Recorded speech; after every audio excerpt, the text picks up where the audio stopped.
Welcome into the Torah Podcast, and we begin at the beginning of the fourth aliyah. What an odd mitzvah. V'hakimosi lecha avonim, and you shall erect for you stones, gedolos, large, v'sadata osam basid, and plaster them with plaster. V'kosavta aleim as kol divrei Torah azos, and you should write upon them all of this Torah that I have taught you. Be'evercha, as soon as you cross over the Yarden, laman asher tavo el haaretz asher Hashem Elokecha nosein lach, so that you come into this land of Eretz Yisrael, Eretz avos chal v'dvash, kasher diber Hashem Elokecha v'zecha lach. There's a special mitzvah to write down on these bricks, on these rocks, a certain part of the Torah, and to place them up high, as we'll find in the next psukim, upon a mountain of Har Evel, so that everyone can see them.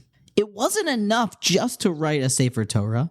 We have to now also put them upon a statue for all to see. The Ramban right here on the pasuk discusses, well, what was written upon these monuments? Was it all of Torah? Was it a couple psukim? The first answer the Ramban gives, it was a list of all of 613 mitzvahs that we put on these rocks. The second opinion the Ramban brings is that it was the entire Torah. And if it should bother you, how could the entire Torah fit upon these rocks? Well, either these were massive, gargantuan-like rocks, or it was Maisa Nisim, it was just a straight-out miracle. Look at Masechta Saita, Daf Lamed Hayamid Beis 35b3, and Reb Shimon tells us v'kasu lahen lamata that everybody agrees that at the bottom of these rocks you would write one verse. You would write one summarizing synopsis-like verse. Lama'an asher lo yilamdu eschem la'asos kechol hagoyim. They would write at the bottom that these rocks are here so that you should not follow the other nations and serve idolatrous gods, do avodah zarah. Now, anyone who gives thought to this parsha in the Torah, this subject where it wasn't enough to have the Torah written and for us to read, it was to be plastered for all to see, must wonder, why did this need to be done? And why specifically did this pasuk need to be written? And if you're going to paskin or hold maybe like the Ramban, that it was a list of psukim or maybe all the Torah, why did this need to be erected as a monument, as a statue for all to see? To the point that the Torah went out of its way and said it's not enough just to write the Torah. No, they must become statues and monuments for everyone to see. Rabbi Yerucham Levovitz, the great spiritual dean of Yeshivas Mir during the Roaring Twenties, compares this to a company's mission statement. He takes it as a very practical approach. Well, Klal Yisrael is crossing the Yarden after all, and we're about to step into our new business mindset, our new stomping grounds, the Eretz Canaan, and we needed a mission statement. Every company has what they stand for, why they're special, what they refrain from doing that will be able to be taught to their employees, and everyone can look to if they ever get off track to get back onto track. Continues Rabbi Yerucham that at a point like this in Klal Yisrael's upcoming future, we were going to be stepping into our land and life would commence as it was going to over the next coming future days. We were going to be living in Eretz Yisrael, and life was going to be b'zeyas apecha to'chal lechem. There was going to be a certain normalcy in our life. Says Rabbi Yerucham, we needed to set up a mission statement. It seems like it wouldn't have been enough just to be able to have our Torah written. It needed to be up there, plastered on the rocks for all to look up and to see these are our mission statements. This is what we stand for. The 613, there it is. If I ever veer off, boom, there are my 613. And if we're going to paskin, like the Gemara says, Reb Shimon told us it was just that one pasuk, do not act like the idolatrous nations and to do avodah zarah, that would even more summarize and make concise the idea of serve HaKadosh Baruch Hu and do not stray. A mission statement, a company motto. See, it's already been maintained and posited by the great Shlomo HaMelech that im tachpesena kakesef. If you will search after ruchnius and fear of God like money, then oz tovin yiras Hashem, you'll understand Hashem and you will reach fear of heaven. You must search after it like a business, like kesef. Continuing this same mashal of creating mission statements and company mottos, the Chafetz Chaim took it a step further and told us that we know that there are famously 3 special mitzvos that are defined by the Torah as an os, as a sign. That is Shabbos, Bris Milah, and Tefillin. These 3 mitzvos, says the Chafetz Chaim, are an os because they're the sign above the store. As long as the Yid, the Jew, is continuing in his Yiddishkeit very faithfully, then his store is open. And if he strays from the path, perhaps the store isn't doing well. But as long as that sign is up, his store is still open for business. As long as he still does the tefillin, the Shabbos, and the bris milah, those are the minimal requirements. At least the store is still, we are open, please come in. When a person loses those, he's lost his oath, he's lost his sign. Each Jew is his own LLC, his own company. He has his own profit margins and where he can succeed, and his own places that, if he doesn't cut costs, the business might go under. Search after it like money. Rabbi Yerucham tells us that it's imperative that each person have a mission statement. Each individual Yid's LLC should be able to look up and to see a mission statement. This is what I am. This is what I'm great at.